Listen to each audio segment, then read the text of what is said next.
गिनती 1। फिर यहोवा ने मूसा और हारून से कहा, 2 लेवियों में से कहातियों की, उनके कुलों और पितरों के घरानों के अनुसार गिनती करो। 3 अर्थात 30 वर्ष से लेकर 50 वर्ष तक की अवस्था वालों की सेना में जितने मिलाप वाले तंबू में कामकाज करने को भरती हैं।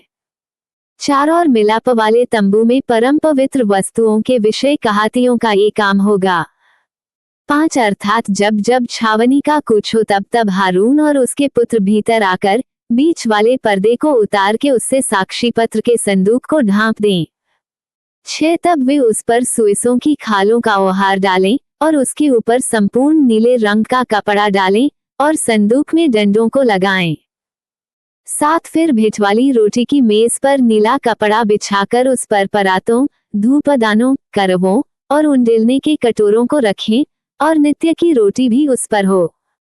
8 तब वे उन पर लाल रंग का कपड़ा बिछाकर उसको सुइसों की खालों के ओहार से ढांपे और मेज के डंडों को लगा दें। 9 फिर वे नीले रंग का कपड़ा लेकर दीपकों, गलतराशों और गुलदानों समेत उजियाला देने वाले दीवट को और उसके सब तेल के पात्रों को जिनसे उसकी सेवा टहल होती है ढांपे। 10 तब वे सारे सामान समेत दीवट को सुइसों की खालों के ओहार के भीतर रखकर डंडे पर धर दें। 11 फिर वे सोने की वेदी पर एक नीला कपड़ा बिछाकर उसको सुइसों की खालों के ओहार से ढांपे और उसके डंडों को लगा दें। 12 तब वे सेवा टहल के सारे सामान को लेकर, जिससे पवित्र स्थान में सेवा टहल होती है, नीले कपड़े के भीतर रखकर सुइसों की खालों के ओहार से ढांपे और डंडे पर धर दें।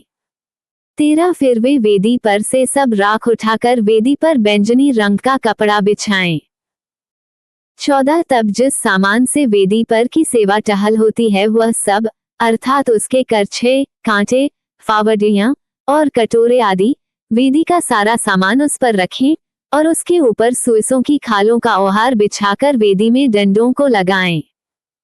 15 और जब हारून और उसके पुत्र छावनी के कूच के समय पवित्र स्थान और उसके सारे सामान को ढांप चुके, तब उसके बाद कहाती उसके उठाने के लिए आए, पर किसी पवित्र वस्तु को न छुएं, कहीं ऐसा ना हो कि मर जाएं।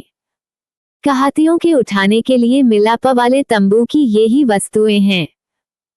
16 और जो वस्तुएं हारून याजक के पुत्र एलीजार को रक्षा के लिए सौंपी जाएं वे ये हैं, अर्थात उजियाला देने के लिए तेल और सुगंधित धूप और नित्य अन्नबलि और अभिषेक का तेल और सारे निवास और उसमें की सब वस्तुएं और पवित्र स्थान और उसके कुल सामान।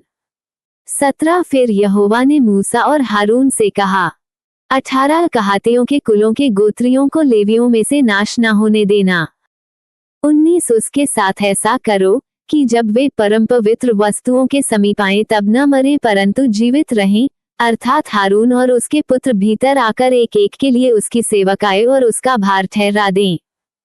20 और वे पवित्र वस्तुओं के देखने को क्षण भर के लिए भी भीतर आने न पाएं, कहीं ऐसा ना हो कि मर जाएं। 21 फिर यहोवा ने मूसा से कहा, 22 गेरशोनियों की भी गिनती उनके पितरों के घरानों और कुलों के अनुसार कर।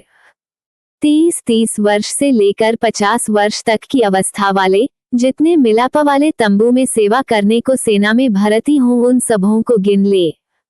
24 सेवा करने और भार उठाने में गेरशोनियों के कुल वालों की यह सेवकाई हो। 25 अर्थात वे निवास के पटों और मिलाप वाले तंबू और उसके ओहार और इसके ऊपर वाले सुइसों की खालों के ओहार और मिलाप वाले तंबू के द्वार के पर्दे। 26 और निवास और वेदी की चारों ओर के आंगन के पर्दों और आंगन के द्वार के पर्दे और उनकी डोरियों और उनमें बरतने के सारे सामान, इन सबों को वे उठाया करें और इन वस्तुओं से जितना काम होता है वह सब भी उनकी सेवकाई में आए। 27 और गेरशोनियों के वंश की सारी सेवकाई हारून और उसके पुत्रों के कहने से हुआ करे, अर्थात जो कुछ उनको उठाना और जो जो सेवकाई उनको करनी हो, उनका सारा भार तुम ही उन्हें सौंपा करो। 28 मिलाप वाले तंबू में गेरशोनियों के कुलों की यही सेवकाई ठहरे और उन पर हारून याजक का पुत्र इतामार अधिकार रखे। 29 फिर मरारियों को भी तू उनके कुलों और पितरों के घरानों के अनुसार गिन ले। 30 वर्ष से लेकर 50 वर्ष तक की अवस्था वाले जितने मिलाप वाले तंबू की सेवा करने को सेना में भर्ती हों, उन सबों को गिन ले।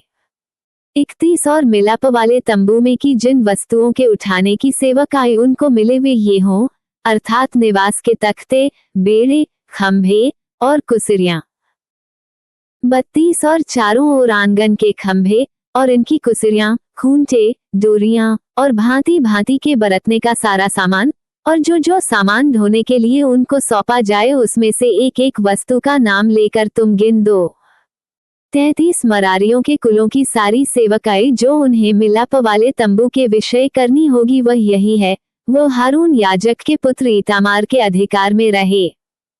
34 तब मूसा और हारून और मंडली के प्रधानों ने कहातियों के वंश को उनके कुलों और पितरों के घरानों के अनुसार 35-30 वर्ष से लेकर 50 वर्ष की अवस्था के जितने मिलाप वाले तंबू की सेवकाई करने को सेना में भर्ती हुए थे उन सबों को गिन लिया।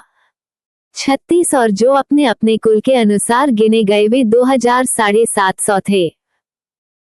37 कहातियों के कुलों में से जितने मिलाप वाले तंबू में सेवा करने वाले गिने गए वे इतने ही थे, जो आज्ञा यहोवा ने मूसा के द्वारा दी थी उसी के अनुसार मूसा और हारून ने इनको गिन लिया। 38 और गेरशोनियों में से जो अपने कुलों और पितरों के घरानों के अनुसार गिने गए 39 अर्थात 30 वर्ष से लेकर 50 वर्ष तक की अवस्था के जो मिलाप वाले तंबू की सेवकाई करने को सेना में भर्ती हुए थे।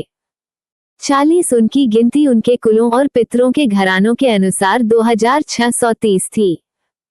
41 गेरशोनियों के कुलों में से जितने मिलाप वाले तंबू में सेवा करने वाले गिने गए वे इतने ही थे, यहोवा की आज्ञा के अनुसार मूसा और हारून ने इनको गिन लिया। 42 फिर मरारियों के कुलों में से जो अपने कुलों और पितरों के घरानों के अनुसार गिने गए 43 अर्थात 30 वर्ष से लेकर 50 वर्ष तक की अवस्था के जो मिलाप वाले तंबू की सेवकाई करने को सेना में भर्ती हुए थे। 44 उनकी गिनती उनके कुलों के अनुसार 3200 थी।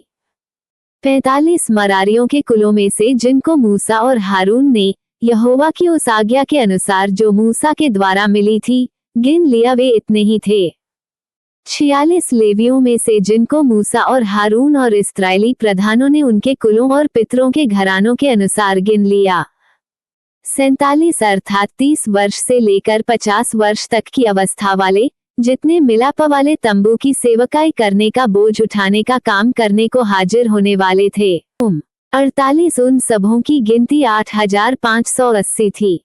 49 ये अपनी अपनी सेवा और बोझ ढोने के अनुसार यहोवा के कहने पर गए। जो आज्ञा यहोवा ने मूसा को दी थी उसी के अनुसार वे गिने गए।